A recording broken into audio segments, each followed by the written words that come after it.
Cinema publicity కోసం అంత చిల్లరగా దిగజారుతాడా శివాజీ? నాకు అలాంటి డబ్బు పిచ్చి ఫేమ్ పిచ్చే ఉంటే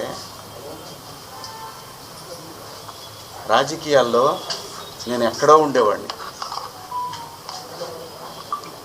ఒక సినిమా కోసం అంత దిగజారే మనిషి అయితే 13 సంవత్సరాల పాటు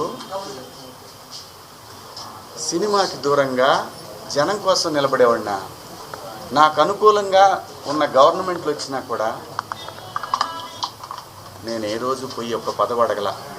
అది తెలంగాణలో అయినా ఆంధ్రాలో అయినా ఎక్కడైనా ప్రజల గురించి మాట్లాడాలనుకున్నాను తప్ప ఎవరు కుట్ర చేశారు, ఏం చేశారు, ఎలా చేశారు అనేది ఎప్పుడైనా ఊరికే మాట్లాడితే సరిపోదు.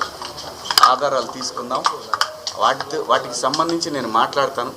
ధైర్యం ఉంటే నేను తప్పు చేశాను, శివాజీ దుర్మార్గుడు అని మీరు ప్రూవ్ చేయాలనుకుంటే మీకు వ్యవస్థలన్నీ తలుపులు తెరిచి ఉన్నాయి, రండి. కానీ దయచేసి నేను ఒకటే చెప్తున్నాను, ప్రపంచ వేదికల మీద ఒక 10 దేశాలు, ఒక 180 దేశాల ప్రజలు నిలబెట్టి, ఆడవాళ్ళని నిలబెట్టి, రిప్రజెంటేటివ్స్ అంటే ఒక శారీ కట్టుకున్న అమ్మాయిని మీరు ఇండియన్ కదా అని అడుగుతారు. అది ఈ దేశ పునాదులు. అంత మాత్రం చేత మీరు రోజు చీరలే కట్టుకొని చీరలే ఇచ్చేసి ఏ మూర్ఖుడు చెబుతాడమ్మా అలాగా? ఏ మూర్ఖుడు చెబుతాడు అలాగా? నాకేం పని?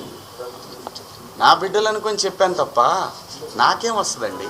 మీకేం అధికారం ఉంది? నాకే అధికారం లేదు, అదే చెప్తున్నా కదండి.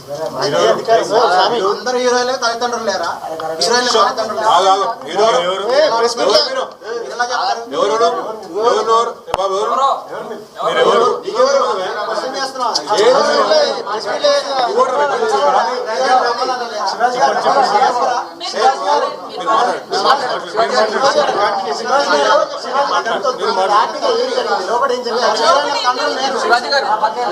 ఈ రోజుతో విచారణ ముగిసిందా?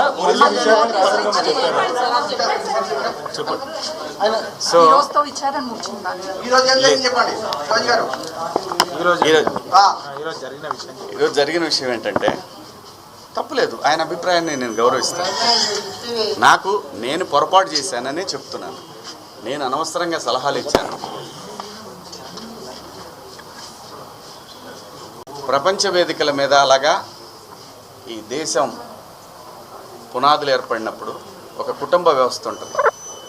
కుటుంబ వ్యవస్థ ఈ ప్రపంచంలో అత్యద్భుతంగా ముందుకు వెళుతున్న ఏకైక వ్యవస్థ భారతదేశం. ఈ భారతదేశంలో ఎవరు ఎలా బతకాలనేది రాజ్యాంగం